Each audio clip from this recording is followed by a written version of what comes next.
What if I told you a boy could kill his twin sister and never even wake up? 17-year-old Benjamin Elliott calls 911 in tears. I thought it was a dream. Moments earlier, his sister Megan was stabbed in her own bed. No motive, no rage, just silence, and a mystery no one could explain. So, was it murder or a nightmare made real? Because one small detail in this case, something police almost missed, changed everything you're about to hear. Stay with me. Benjamin and Megan were twins, born just minutes apart and raised in a quiet Houston suburb. They were close, always together, and their parents said they rarely argued. Nothing about their lives hinted at what was about to happen. In the early morning of September 5th, 2021, Benjamin called 911 in panic. He said he had stabbed his sister, but didn't understand how or why. When officers arrived, they found him crying beside Megan's bed, covered in blood, whispering, "I thought it was a dream." There was no struggle, no forced entry, and no signs of anger. The knife came from their kitchen. Detectives were baffled. It looked like an act without reason. Then the defense introduced a chilling explanation: sleepwalking.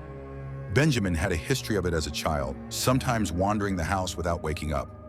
Experts said that during deep sleep, the brain can disconnect from awareness, allowing the body to act, sometimes even violently, without control. Then came the clue that made investigators pause. Benjamin's phone had been inactive for about 24 minutes before the 911 call, a time that matched deep sleep, the phase linked to sleepwalking. If you were on the jury and heard that, what would you think? Sleepwalking or something darker? Comment your thoughts below. Prosecutors didn't believe the sleepwalking defense. They said Benjamin's actions, walking to the kitchen, taking a knife, stabbing twice, showed purpose and control. But the defense argued if it was planned, where was the motive? Why stay, cry, and call for help instead of running? The courtroom became a battle between science and responsibility. Can someone truly be guilty of something they did while unconscious? In the end, the jury found Benjamin Elliott guilty of murder.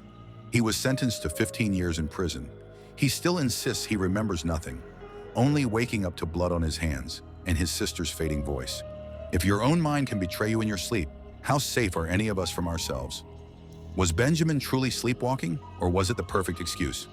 Comment your thoughts below. I'll feature the most interesting replies in the next video. He woke up, blood on his hands, whispering, "I thought it was a dream." Who do we punish when the mind itself becomes the weapon? If this story shook you, don't leave yet. Watch The Unthinkable Mystery of Donna Adelson next, right here on my channel. Because sometimes reality writes the darkest stories.